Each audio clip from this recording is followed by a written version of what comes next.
Friends விளக்கு பூச்சிக்கு எல்லோரும் உக்காந்தாச்சு பாருங்கள். எல்லோரும் விளக்கு பூச்சிக்கு உட்காருங்க ஃப்ரெண்ட்ஸ். இவ நாத்தனார், மச்சம் பொண்டாட்டி பாருங்கள். விளக்கு பூச்சிக்கு உக்காந்தாச்சு ஃப்ரெண்ட்ஸ். கோயிலுக்கு சமையல் நடக்குது ஃப்ரெண்ட்ஸ். நாளைக்கு சாப்பாட்டுக்கு இவங்கெல்லாம் சாப்பாடு செய்கிறாங்க ஃப்ரெண்ட்ஸ்.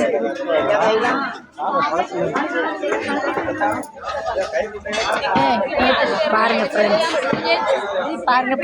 இந்த பாருங்கள் ஃப்ரெண்ட்ஸ், குத்துவிளக்கு பூஜை இனிமேல் தான் ஆரம்பிக்க போகுது. இந்த எல்லா விளக்கும் வச்சுன்னு இருக்காங்க. இனிமேல் தான் ஃப்ரெண்ட்ஸு எல்லா பூஜையும் நடக்கும். நாங்கள் வீடியோவாக எடுத்து போடுறோம் friends. Okay bye friends. Okay